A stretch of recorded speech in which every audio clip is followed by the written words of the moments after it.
grafiquito que tienen acá da una idea de eso.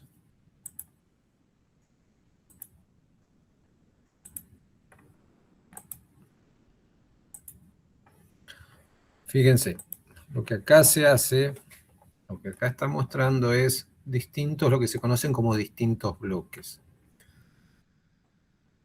En este caso, el protocolo de adquisición es un poquito más complejo, ¿sí? Tiene bloques, uno que acá se ve, digamos, gris, uno que se ve azul, uno que se ve gris, gris más oscuro, gris, azul. Todos los que se ven en el gris claro básicamente es un protocolo de que tiene que mirar una pantalla. En el gris claro, la pantalla básicamente va a estar en negro. O sea, el paciente no va a estar viendo nada. La duración de esta actividad más o menos son 30 segundos, ¿sí? 25, 30 segundos. Lo que esto tiene que ser es una actividad durante un tiempo lo suficientemente largo para que se forme ese plató, se forme en esa señal de activación que aumentaba solamente un 3 o un 5%, es necesario que se mantenga durante un tiempo suficiente para que se genere esa zona plana. Después de esos 30 segundos, en la pantalla al paciente le aparece un objeto, en este caso, no sé, parece una manzana, y esa señal de nuevo se mantiene durante 30 segundos. Terminados esos 30 segundos, se vuelve a poner la pantalla en negro, y después, en vez de mostrarle una manzana,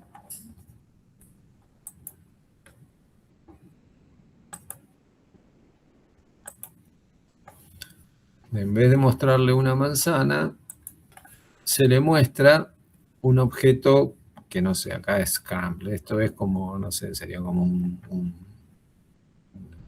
no me sale ahora, me sale rompecabezas, pero no es rompecabezas. Un crucigrama, o una cosa así, no sé, por decir algo, ¿no es cierto? Entonces, lo que va a buscar este protocolo, aparentemente, es diferenciar, digamos, cuál es la región del cerebro que se activa cuando se muestra, por decir algo, una imagen conocida, una imagen que representa algo. Esta imagen puede no representar nada. Entonces lo que se hace, básicamente, se va a comparar. En este caso no se comparan solamente dos situaciones, sino que se van a comparar tres situaciones. Este es un caso bastante más general, ¿sí? De cómo es el protocolo de adquisición. Este protocolo, ya le digo, está más pensado desde el punto de vista de la gente que pensaba esto en sus inicios de esta actividad eran psiquiatras o psicólogos que conocían, digamos, cómo eran las respuestas ante estos tipos de test que se le hacían a los pacientes antes de que existiese la resonancia, ¿sí? Entonces se pensaba, bueno, ¿cuál es la diferencia entre esto y esto? Y dónde el cerebro reconoce cuando es algo que es un objeto, por decir algo, un objeto real, y cuando es un objeto que no es real, digamos, una gráfica que no dice nada. El resultado de esto, bueno, acá es el tema de la preparación, ¿sí? Cómo se definen los cortes anatómicos, las imágenes que se terminan obteniendo, digamos, el corte anatómico después para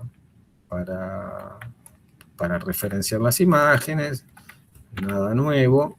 El tema que viene con el tema del procesamiento. El procesamiento básicamente, ¿sí? Es, diciéndolo en palabras, el proceso matemático que se utiliza acá en general es un procesamiento. El más básico es uno que se conoce como el t-test.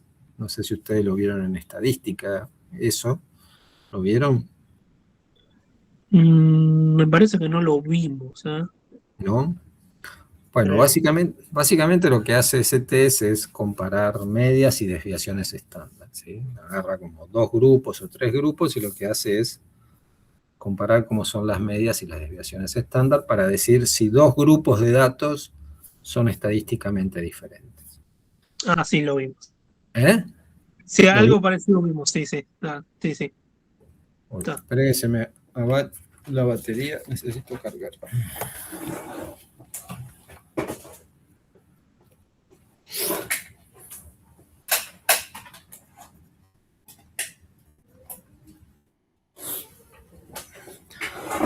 Bueno, entonces la situación que tienen básicamente está muy bien representada en este gráfico. Acuérdense que lo que vimos antes era decir, bueno, yo me paro en un voxel de un corte anatómico y veo cómo va cambiando la señal en ese voxel a lo largo del tiempo. Ese cómo va cambiando la señal del voxel a lo largo del tiempo es la señal que ven en blanco. ¿Sí? La señal que ven en blanco está graficando eso, cómo me cambió la amplitud de la señal a lo largo del tiempo, en ese voxel en particular. Después tienen de nuevo el grillado que ven por detrás, el gris, azul, gris, gris más oscuro, que básicamente lo que está representando es en qué momento, digamos, se estaba originando distintas imágenes. El paciente estaba viendo distintas imágenes. Y lo que tienen en el azul por debajo es básicamente lo que sería la señal teórica, la señal que uno debería ver según el modelo teórico de cómo se va a comportar la señal. En aquellas regiones, en aquellos voxels donde haya una, por decir algo, una correlación, o sea, es complementaria la imagen teórica con la imagen real, es en aquellas regiones donde yo voy a decir, ah, tuve actividad. Si encima miran un poquito más en detalle, van a ver que el cambio de señal entre cuando el paciente estaba viendo la manzana real y cuando estaba viendo una imagen que no decía nada, la intensidad de señal es distinta. ¿Sí? Eso quiere decir que algo ahí está pasando. Entonces ustedes detectaron cuál es la región que se activa y con qué diferencia de intensidad de señal, dependiendo si es algo básicamente reconocible, que uno le puede poner un nombre, o algo que, digamos, básicamente no le dice nada. Y esto es algo que se tiene que repetir cada vez que se hace la misma presentación. Entonces, cuando esto se cumple, básicamente ustedes pueden decir, ah, bueno, esta región se activó en este paradigma. En otra región que no se haya activado, lo único que ustedes van a ver es ruido. O sea, no se va a ver este tipo de correlación entre la señal azul chiquita y la señal que se mide. La señal que se mide básicamente va a ser como una línea continua, ruidosa. ¿Sí? Sin grandes cambios. Fíjense que acá, bueno, de nuevo les está diciendo que la diferencia de señal está dentro del 4% más o menos. Bien, bueno, de nuevo, más de lo mismo. Bueno, después acá lo que hacen básicamente es montar la activación que se levantó con las imágenes EPI, lo que se hace es fusionarla con una imagen anatómica para darle una ubicación específica. Esto se monta en imágenes 3D, bueno, esto después tiene más que ver con los que son los protocolos. Bien, hasta acá más o menos creo que tienen una idea de qué es el estudio de resonancia funcional y qué es, digamos, qué es lo que se procesa y cómo se termina bien. Esto que tienen acá, ¿sí? Es una representación en lo que se conoce como es un cerebro inflado. Como el cerebro tiene circunvalaciones que se van para adentro, en lo que son las representaciones de las imágenes, lo que se hace al cerebro es como inflarlo para que estas regiones que están acá, que es el lóbulo temporal, que está como metido adentro, se expanda y uno pueda ver cómo se activó, si hay activación ahí adentro, ¿sí? Es una representación que es muy común en las imágenes de resonancia. Bueno, con esto creo que más o menos ya tienen una idea de lo que es el estudio de resonancia magnética funcional.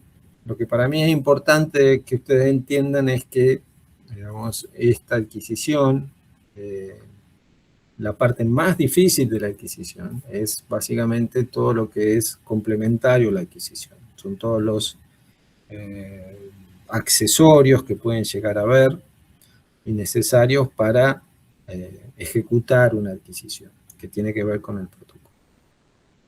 En general, los estudios que hoy más se hacen desde el punto de vista clínico intentan detectar regiones que, ya les digo, son muy importantes para nosotros, son regiones muy elocuentes, que tienen que ver todo con lo que es la parte motora, todo con lo que es la parte visual y todo lo que es la parte del habla. Cuando digo la parte motora va desde caminar, mover los brazos, la boca, o sea, digo la parte visual es tanto el mirar como el reconocer lo que uno está viendo, ¿sí? Una cosa es que la señal llegue al cerebro y otra cosa es que uno la pueda reconocer. Y bueno, el tema del habla es muy importante. Básicamente el habla se divide como creo que en 3 funciones bien diferenciadas, que es básicamente el entender lo que les están diciendo, el pensar lo que van a decir y el poder decir, ¿sí? Son como funciones distintas que tienen que ver con el habla. Cada una de esas está como referenciado en lugares distintos. Si les queda eso más o menos, si son conscientes de que el paradigma es básica, esta secuencia es lo más importante, es el paradigma, es que a eso hay que prestarle atención, que el paradigma se esté haciendo bien, porque la secuencia es una secuencia básica, para mí eso es muy importante. Lo que vamos a hacer ahora es, les voy a mostrar algunas otras cositas, como para ir redondeando. En esto sí ustedes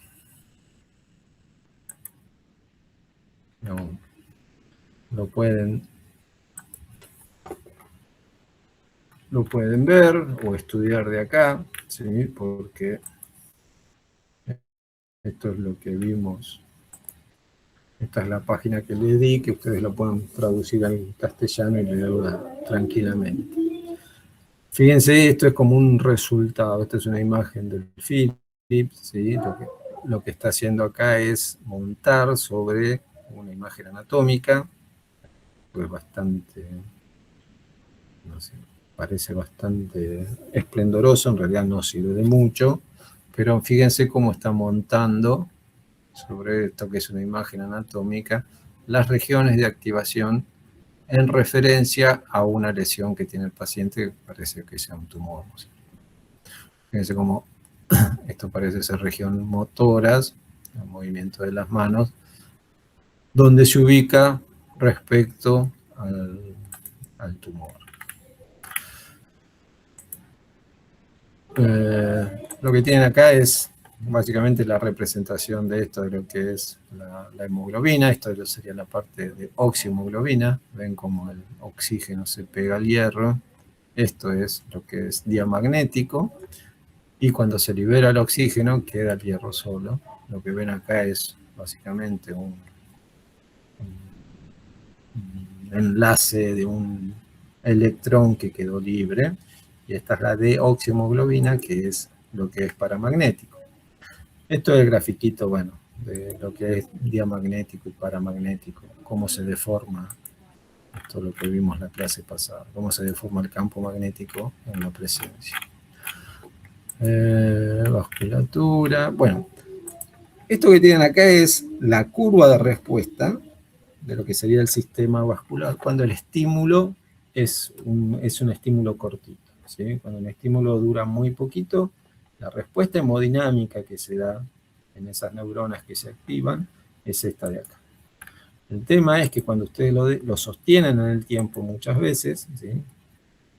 Lo que termina pasando es que se forma este plató, se forma esta base, que es la señal donde se mantiene. Pero ese estímulo ustedes lo tienen que mantener durante un tiempo relativamente largo.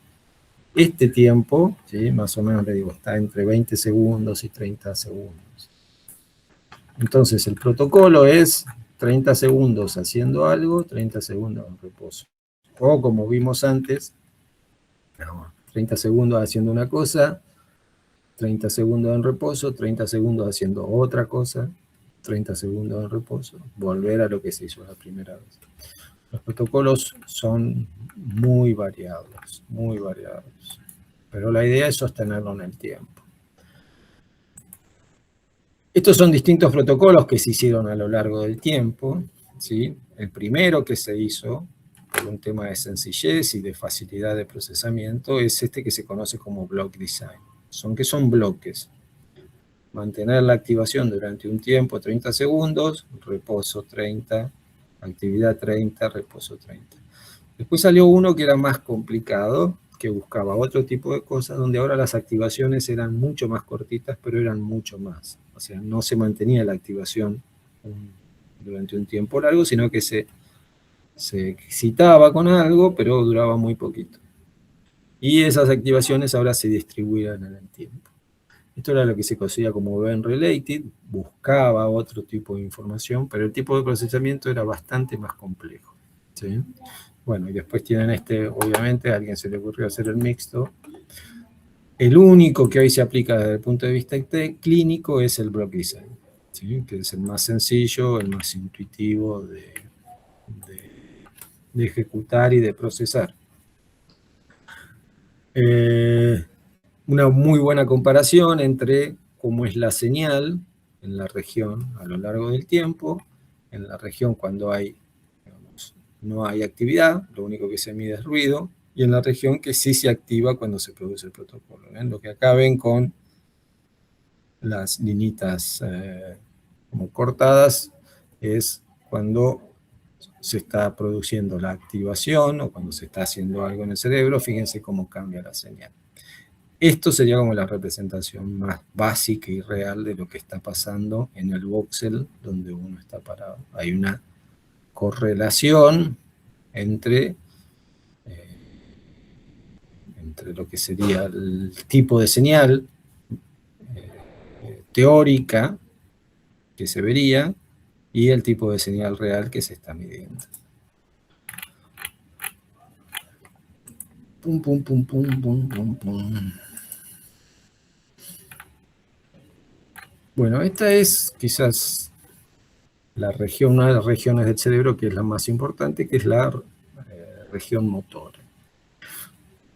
Esta región, bueno, hay una región que es motora, que está en lo que es el lóbulo frontal, y después premotora, que está en la región frontal, y después el área motora, que está en la región parietal. Digamos, es como la región que separa esos dos, ahora no me salen los nombres de eso, dos de las regiones más importantes del cerebro. Lo que ven en rojo es todo lo que sería la parte motora. Y si ustedes hiciesen un corte, digamos, cortan a esto en esta dirección, ¿sí? Lo que verían es esto que está acá.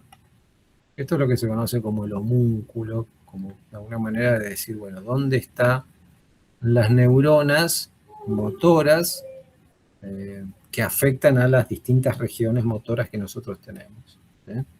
Fíjense cómo el pie está acá, la mano está acá, la boca está acá. Cada una de las neuronas que se encuentran dentro de esta corteza cumplen funciones distintas. Y esto en el estudio funcional se ve, ¿sí? Uno de los protocolos más sencillos de hacer, porque aquí esto da mucha señal, muy fácil de ver, es decirle al paciente, bueno, que mueva el pie, o que mueva la mano, o que hable, que mueva la boca, y entonces uno realmente ve activación en distintos lugares. Hay protocolos que son mucho más exigentes, ¿sí? Que hasta pueden llegar a encontrar cómo son las ubicaciones de los dedos, donde una cosa es mover la mano, ¿sí? Moverla, y otra cosa es decir, bueno, mover solamente estos dos dedos. Entonces, cada uno de esos lleva, obviamente, tiempo de adquisiciones distintas, pero se puede llegar a montar. Entonces, lo que tienen acá es la activación de la mano. Lo que tienen acá es una activación en una región que se conoce como premotora. Y siempre, la verdad que yo nunca terminé de entender por qué en el cerebelo, ¿sí? También se registra activación de señal. Yo no sé si esta no es una región de relevo o una cosa así, ¿sí? Pero es algo que se activa también. Ustedes saben, pues si no lo saben se lo digo, el cerebelo ocupa un rol muy importante en lo que es la parte de motora, en lo que es la parte del equilibrio, ¿sí? Una persona con un cerebro atrofiado le cuesta mucho mantenerse en equilibrio. Entonces, digamos, en lo que sería el movimiento de la mano, ¿sí? En general, radiológicamente, esto es izquierdo y esto es derecho, ¿sí? Esta región de acá es izquierdo y esto es derecho. Existe un entrecruzamiento, serían las fibras, y cuando una persona mueve la mano derecha, se activa en la región izquierda. ¿Sí? Esta es que en el cerebelo, porque ya decusó, ¿sí? Se ve bien en la región que corresponde. Entonces, cuando ustedes están viendo una activación en el lado izquierdo, es porque estuvo moviendo la mano derecha. Y es así como se ve, ¿sí? Este es el tipo de imagen que uno quiere ver al momento de tener que informar el estudio, esa región de activación. Bueno, acá tienen distintas, esto ya le digo, son los paradigmas más comunes que se utilizan. En este caso, este es el visual, ¿sí? El visual, la parte primaria del tema visual, es la que es la parte occipital, es lo que está detrás del cerebro, y esto después tiene como dos derivaciones, una que va al temporal y otra que va al parietal. Cada uno tiene funciones distintas, no me acuerdo bien ahora, no sé si acá dice qué función cumple cada una, pero son funciones distintas. Y se desarrollan paradigmas justamente para diferenciar qué tipo a dónde va a parar cada en función del paradigma que se utiliza. Esta es la parte más básica de la parte visual, ¿sí? Esta en general se utiliza poniendo flash así, un flash de luz muy potente. Fíjense que lo que aparece acá, esto es un núcleo que está en el tálamo, que es donde se genera un tipo de intercambio entre lo que viene del nervio óptico y lo que deriva después a la zona occipital. Este tipo de tracto que ven acá, esto se puede generar con la tractografía. Este tracto en realidad se dividen como en 3 haces distintos, dependiendo de a dónde terminan. Y si la adquisición es buena, de la tractografía, se puede llegar a separar los 3. Esto es lo que sería la parte del habla, ¿sí? Las distintas regiones que están asociadas al tema del lenguaje. Cada una de estas tiene funciones distintas, yo no las ubico, pero esto que tienen acá, en rojo, son tractos que sí yo conozco. Este es el cíngulo y este es el arcuato, que son los tractos que conectan las distintas regiones. Esto es lo que se termina viendo en una adquisición de lenguaje, ¿sí? Es una adquisición que es para las personas que somos diestras. La zona del lenguaje está en la región, que sería el hemisferio izquierdo, ¿sí? Y dependiendo de cuál es el paradigma que se esté ejecutando, van a aparecer distintas regiones de activación. A veces se solapan, a veces no. Esta es, por ejemplo, esto es Fíjense, es un paradigma de completar sentencias y este es generación de palabras. Pero esto que cuando llama silent, básicamente lo que le está pidiendo es que las piense, no que las haga. ¿Sí? Esos son como los tres, digamos, los tres protocolos más importantes que se ejecutan desde el tema clínico en resonancia. Bueno, esto tiene que ver con el procesamiento. Hay algo que es importante al momento de adquirir, no sé si acá lo voy a poner. Bueno, hay mucho software para procesar. Hoy los resonadores clínicos traen software de procesamiento. Son relativamente buenos a lo que eran hace unos años atrás. Y lo que tienen de interesante estos software es que van procesando la señal, la información en tiempo real, ¿sí?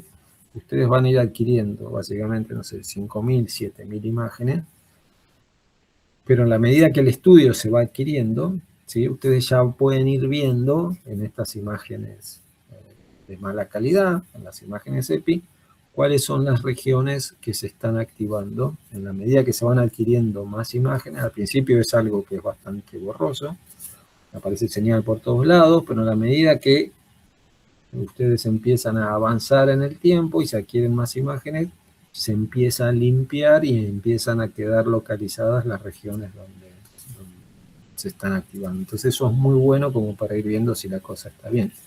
Porque en general, un problema que tienen con todas las secuencias en resonancia es el movimiento. Cuando una persona está dentro del resonador haciendo una actividad, muchas veces mueve la cabeza. Y eso hace que, digamos, cuando esté moviendo la cabeza, al momento que se está procesando la señal y se está haciendo todo eso, la imagen que aparezca en el resonador es muy mala y uno ya puede inferir que hay algo que el paciente está moviendo la cabeza y que la adquisición esa no sirve. Entonces eso es muy bueno y eso está metido en el resonador. Igual después, cuando se procesa la imagen, si las imágenes están movidas, se pueden arreglar, pero no se puede hacer magia, ¿sí? Hay un momento que si se movió mucho la cabeza, lo que se conoce después como post-procesamiento es muy difícil, es casi imposible. Entonces, eso está metido en el resonador. Pero después hay mucho software de procesamiento funcional que uno tiene que sacar las imágenes del resonador y correrlas y procesarlas en otros software que son muchos mejores que los que están en el resonador. Se pueden hacer muchas otras cosas. Y de esos hay un montón. Hay un montón porque, ya les digo, en un momento este tema de la resonancia funcional era muy importante. Entonces se desarrollaron muchos software. Cada grupo más o menos importante que trabajaba en esto quería tener su propio software para sacarle el mayor jugo posible a los datos. Esos software son de uso libre, ¿sí? Y bueno, digamos, el tema es que hay que instalarlos en una máquina, hay que exportar las imágenes, eso lleva tiempo, no es algo automático como la información que tira el resonador.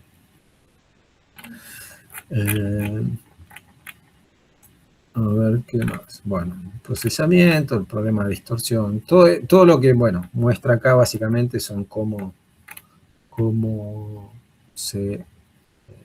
lo que se conoce como preprocesamiento de las imágenes, que es básicamente tratar de todos los problemas de movimiento que hubo, de susceptibilidades, si hay imágenes que salieron mal, sacarlas del grupo y ser consciente de que uno sacó esa imagen. Eso tiene que estar metido en el programa de procesamiento para que cuando vaya a computar no tome, básicamente no tome esa imagen, no la considere.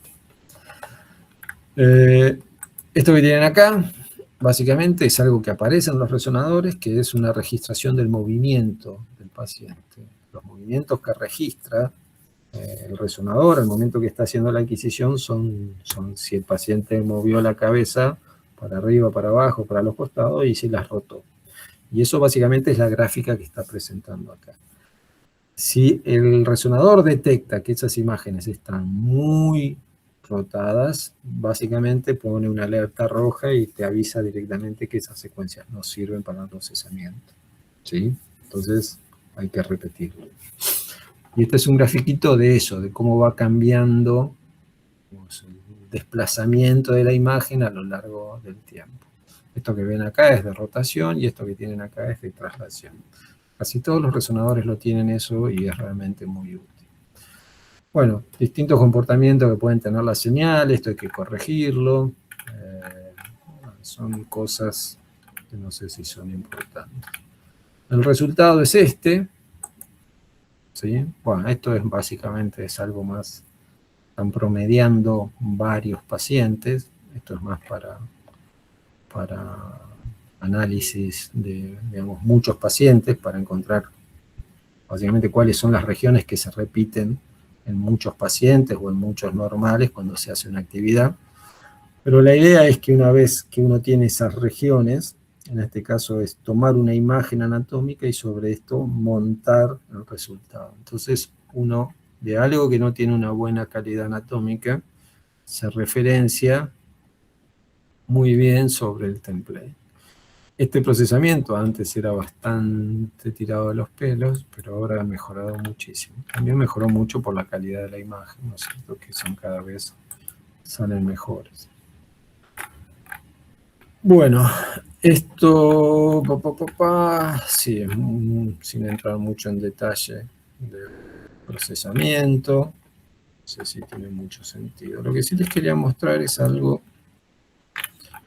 Bueno, esto es la parte estadística. No lo vamos a meter acá.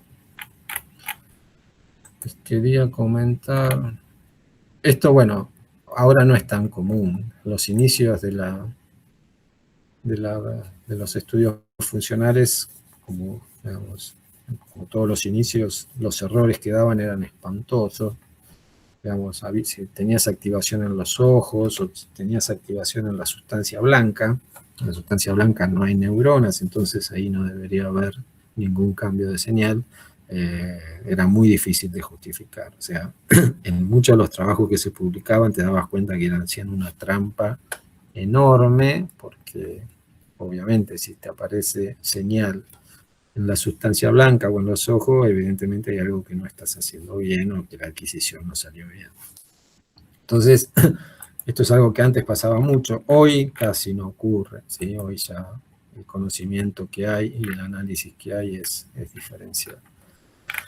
No, pero les quería mostrar esta otra cosa, que es muy interesante, que tiene que ver con un estudio de resonancia funcional, que en realidad no se le pide al paciente que haga nada. Lo único que se le pide al paciente es que esté en reposo, ¿sí? Que se entre al resonador y que se quede quieto. Básicamente que no cierre los ojos para que no se quede dormido.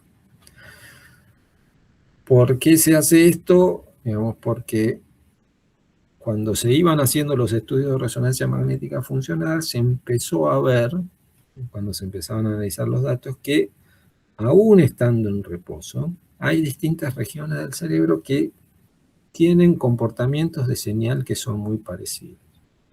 ¿Esto qué quiere decir? Que si yo me paro en un voxel cualquiera, el caso más común es si yo me paro en un voxel en lo que es la zona motora izquierda, y pongo un voxel en lo que es la zona motora derecha, aún en reposo, lo que uno debería medir ahí básicamente sería ruido, porque no hay ningún tipo de actividad, pero aún estando así en reposo, el patrón de comportamiento de la señal está correlacionado. Eso quiere decir que tiene un patrón igual. Si bien el cambio de señal es muy chiquito, pero ese cambio de señal se reproduce en uno y en otro lado. Ese tipo de análisis se empezó a ver que existía. Entonces lo que se hizo es empezar a buscar, ¿sí?, qué regiones del cerebro estaban correlacionadas o tenían señales parecidas con otras regiones del cerebro. Y eso es lo que se conoce como la resonancia funcional, resting state. Por resting state va en un estado de reposo.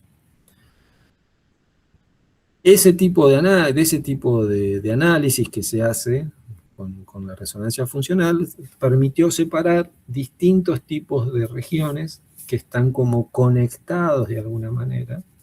No se dice, digamos, esto no dice cómo están conectados. Pueden estar conectados entre ellos solos o pueden estar conectados por algo intermedio. En el cerebro existe en la parte central algo que es muy primitivo, que tienen casi todos los mamíferos, que son los núcleos de la base, y muchas de esas, digamos, muchas de las regiones cerebrales están conectadas con esos núcleos de la base, y puede ser que esos núcleos de la base lo que estén haciendo básicamente es transmitir información del mismo tipo a distintas regiones del cerebro, aunque nosotros conscientemente no estemos haciendo nada. Y esas son las que se conocen como redes por default. Esas redes por default, digamos, existen, se originan en lo que es, digamos, es una cosa que no está sucediendo continuamente, y es una cosa que puede ser modulada. O sea, si a un paciente se lo haces ver una película de terror y a otro le haces ver una película de humor o una comedia, la conexión que existen entre esas redes se puede modificar. El potencial de esta técnica, básicamente, es poder estudiar de una manera que no involucra un paradigma en particular, diferenciar, por decir algo, cómo es estas redes por default, cómo se modifican estas redes por default entre distintos grupos de pacientes, por decir algo, pacientes con Alzheimer, con pacientes normales o pacientes que tienen un deterioro cognitivo, pero no es Alzheimer, pacientes con esquizofrenia. Entonces, es una técnica interesante que digamos, no es nueva, ya debe tener fácil como 10 o 12 años, pero es una técnica que hoy no se aplica en la clínica, pero se está empezando como a meter de a poquito porque en la medida que digamos, las imágenes van mejorando, en la medida que el procesamiento va mejorando, se está haciendo como una técnica que empieza a dar como algún tipo de información que puede ser relevante. Entonces, hoy en los centros de resonancia, digamos, el estudio, si se hacen estudios de funcional, seguro que son estudios de estos block design, pero en algunos lugares, que en Flemish se está empezando a usar muy de a poquito, del resting state también está apareciendo. Esto era lo que les quería mostrar. Lo que ven acá son estas redes por default, ¿sí? Básicamente es como distintas regiones, digamos, estos grupos. El que más a mí siempre me llamó la atención, que es el motor, ¿ven? Estas resaltan las dos, el premotor y las dos regiones motoras. Esto, el comportamiento de la señal en estos neuronas, aun cuando no se esté haciendo nada, es similar. Cuando digo que es similar es que básicamente si ustedes ponen un voxel en un lado y un voxel en el otro, la forma de la curva, si bien parece ruidosa, es similar.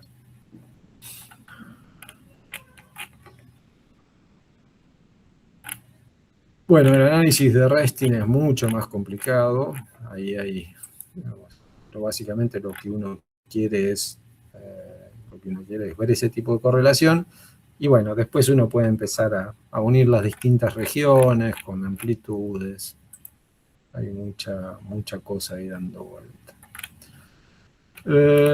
Resonancia de alto campo. Bueno, esto no lo vamos a ver ninguno de nosotros porque no creo que nadie vaya a meterse con un equipo de 7 Tesla. Y creo que nada más. Un típico ejemplo de, esto es muy lindo, lo pone como diciendo, este es un pez, el pez este está muerto, o sea, le corre la secuencia de funcional y te aparece una activación. Entonces, es muy cierto que da como para muchos falsos positivos, por eso hay que ser como muy cuidadoso con eso. Bien, creo que nada más. No tengo yo, no sé si más o menos le quedó claro, si tienen alguna pregunta. Profe, ¿podría explicar una vez más lo último, lo de las redes de default? ¿Tienen No, alguna similitud con las primeras que explicó, la funcional resting state? Son completamente distintas, esa parte no la entendí. no, son complementarias, ¿sí? Ah, Son complementarias. Lo que pasa que en general, por lo menos los que son, digamos, son complementarias en el sentido de que, digamos, qué sé yo, lo que es la red por default motora representa lo que sería la región motora si vos haces un block design y le pedís a la persona que mueva algo. O sea, en ese sentido, digamos, van a estar en el mismo lugar, o sea, en el mismo lugar del cerebro. La diferencia está en que si yo te pido que vos muevas la mano derecha, la señal más importante, la señal más intensa va a estar, digamos, en la región motora que representa que moviste la mano derecha. Ahora, si vos no mueves nada, lo único que yo voy a estar viendo es que esas dos regiones motoras de la derecha y de la izquierda tienen la misma señal, va a ser una señal casi que es ruido, pero la forma de la señal, o sea, si una sube, la otra también sube, y si baja, la otra baja, y si la otra sube. Pero la intensidad de señal va a ser muy bajita. En el caso de lo que es block design, la señal de una va a ser muy grande porque hiciste la actividad. En el caso de la resting, la señal, si vos te parás en un voxel en un lugar, decís esto es ruido. Interesante que tiene el análisis que se hace sobre esto que es el resting state, es que está bien, las dos parecen ruido, pero tienen la curva tiene exactamente la misma forma. Y es ahí donde se dice, estas dos regiones están como conectadas de alguna manera. Hay algo que es muy sutil que hace que las dos se comporten de la misma manera. ¿Sí? Y eso se compara con otras regiones. Hay otras regiones que son como más sofisticadas, yo ahí no te los podía decir, la parte motora es para mí la más sencilla. Después creo que la visual también es más o menos parecido a lo que les comenté recién. Son regiones que si uno hace una actividad visual de reconocimiento, aparecen muy claras, pero en el caso de que vos haces el resting, te aparecen como con una señal muy chiquita, pero la forma que tiene son similares. ¿Sí? No sé si te quedó más o menos claro. sí, profe, gracias. ¿Sí? ¿Alguna otra pregunta?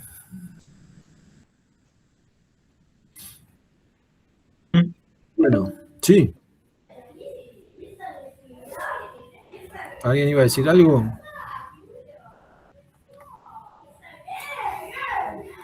Tenemos, No, está bien. No. tenemos una situación que es, nos queda una clase más y después tendría que venir el parcial. ¿O me equivoco? Porque ya es 3. El próximo sería 10. Y la próxima sería 17 y se nos acabó el cuatrimestre. ¿Estoy bien? Sí, el 17 es técnicamente. Esa es la última clase. Bueno, entonces quedamos para el 17, que es el parcial. ¿Sí? El miércoles que viene, espero que no haya paro, lo usamos para consultas si quieren. Si Dale. no hay consultas, damos una clase convencional, y si hay consultas, aprovechamos esas horas para hacer consultas. Así que mi consejo es que estudien,